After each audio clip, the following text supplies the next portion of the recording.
All right, so nothing in life is 100% guaranteed, but these tips are like 99.9% foolproof on making sure that you don't get played by a man. Check it out.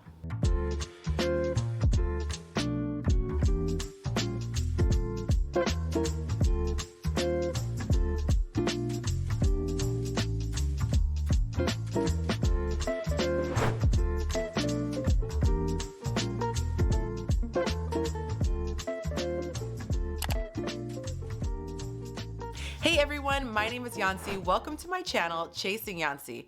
On this video, I'm going to teach you how to make sure you don't get played. Before we get started, please go ahead and smash that subscribe button and in faith, hit that like button. All right, let's get started.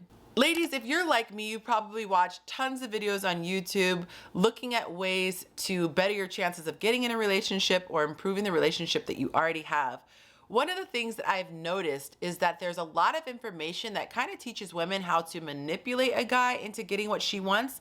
And this is a really dangerous thing because at the end of the day, women want to be loved, cherished, and adored. And if a man is not head over heels in love with you, he's not going to even come close to making you feel that way.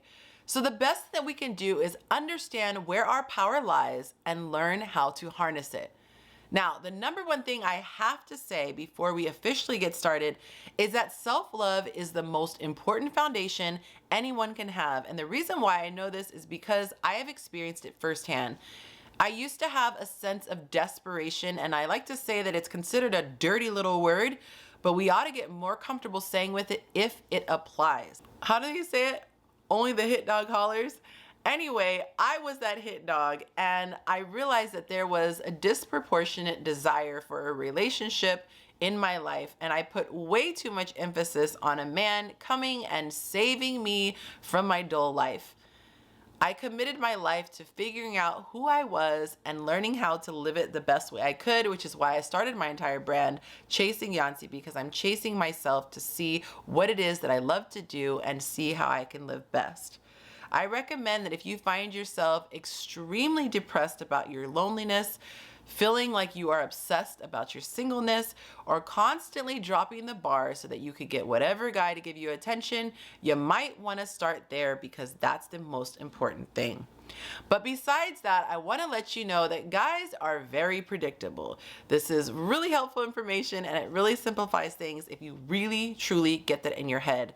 I have heard countless women talk to other girlfriends and they try to play Nancy Drew and figure out why he's doing what he's doing, what it could possibly be, and strategize. And I just want to say, girl, it's not that deep. If he wanted to be there, he would be there. If he wanted to call, he would call. If he wanted to propose, he would propose. It sucks that men have to take the lead, but that's just how it is. And if you're a woman like me, you want a manly man who takes the lead, so we have to keep these things in mind. We must learn to watch objectively and take our emotions out of it. A lot of times we're so excited for a partner that the minute a guy comes on the horizon, we want to see if we can fit him into the picture that we have in our mind. And a lot of times we give him passes for things we shouldn't because we're just so excited that he fits some of the pieces. We have to take our emotions out of it and look at a new guy in our life like we would somebody who was coming for a job interview. We need to let the men start proving that they are good enough for us. And I don't mean it in a snobby way and an attitude where you have this feeling of entitlement. I don't mean that, but I mean you actually realize the value that you bring and you want to see if he's up to par. One of the best things you can do is set a standard early on. Before the guy even comes into the picture, you should write down your list of absolute deal breakers. I don't mean little petty things, but deal breakers.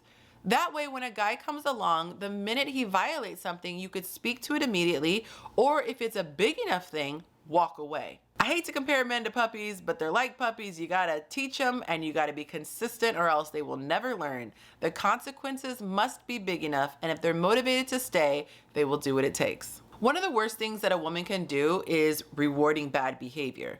So if a guy goes missing for days on end and then he pops up to say, hey, what are you doing tonight? And she, one, takes the call and meets up with him, she's teaching him that he doesn't have to be present. A lot of times we also try to fix bad behavior of men who are demonstrating out the gate that they are not worth our time. But the thing is that we don't know when the next guy is coming along, so we could fall into the state of desperation and say, well, this is what I have, so let me try to work with it. The older that I get, the more I realize how flawed that mindset is. And to me, if you show up day one disrespecting my time, you have to see the door, because that guy is like a leopard that's never gonna change his spots. And 100% of the time, if a guy can get what he wants the easy way, there is absolutely no incentive to do it the harder way moving forward. Keep in mind that you should never be afraid to scare a man off. And I think that's the opposite of what most women do. They go into it with this nervous energy like, oh my God, I want to impress him. I don't want to scare him away. But the thing is, if your standards are what scares him away, good riddance. I remember someone in elementary school used to say the saying, good riddance to bad rubbish. If he is garbage, let the garbage collector take him out on trash day. Don't be over here crying and afraid to let that thing go. Bye. It's human nature to always start out the strongest, all right? Think of your first day at school. You're like, I'm gonna be here every single day on time. I'm gonna study really, really hard. I'm gonna take notes. Same thing at work. I'm gonna get here 10 minutes early. I'm gonna do extra work. I'm just gonna be awesome. Same thing in relationships. You don't have to be a crappy person, but it's just human nature that over time, your energy level wanes and you have less incentive to be at your best. So if a guy is coming in giving you C+ at best, he's never gonna go up to a B and certainly not an A. So set your expectations realistically. This, my friend, is the best he is able to give you. Now, not to be Captain Obvious, but another thing that you can do to protect yourself is to not sleep with him super early on. I don't know the magic number, but you have to use common sense. You have to give it enough time to see that he is consistently giving you that energy. You want to know what your deal breakers are. You want to know the things that you need to make sure that you feel secure emotionally. And if that is not happening on a regular basis with some serious consistency, I don't know how much time, but I would say at least more than a month, don't hook up with that guy. It's very easy to fake the funk for a very short time, but if he's serious about you, he will definitely wait. Now, this next thing, I don't want you to think that I am pushing for you to play games, but I am about a little mystery. A lot of times we as women get all in our feelings and we get all emotional. We want to gush right away and tell the guy exactly how we're feeling. That usually consists of letting him know that he's the only one you want to talk to, because subconsciously you know that's what you want. So you're excitedly telling him this, thinking that it's going to make him care more about you or realize how much you care about him. But that could definitely backfire.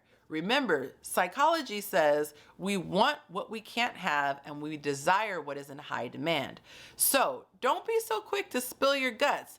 Be kind, be sweet, be feminine, and let him enjoy your company, but he doesn't need to know who you are or aren't talking to, at least not from out the gate. Finally, I would say the best way to ward off getting played is to make sure you're not lonely. Make sure you have hobbies. Make sure you have creative outlets, things that you actually enjoy doing, and not just activities that you can pretend to be doing so that you can look like you have a life. Actually go out and get a life. And I know that sounds so simplistic, but it's really important. So many women focus on their career and relationships and nothing else in between. Maybe go learn to ride a horse. Maybe go learn to surf. Get into writing. Find groups that you're interested in. Travel. Actually have a life. And the crazy thing is, one, it might make you meet somebody that you wouldn't have met before, but two, it makes you way more interesting. The more you have going on in life, the less likely you will be tempted to hang out with some loser over the weekend just because you ain't got anything else to do. All right, guys, that's it for this video. If you enjoyed it, drop a comment below. I absolutely like to hear your feedback. If you haven't hit that subscribe button, why not? You can go ahead and do so now. If you want to get more content like this, please smash the like button if you enjoyed it, and make sure you come here next week, same time. Until next time, tell someone that you love them.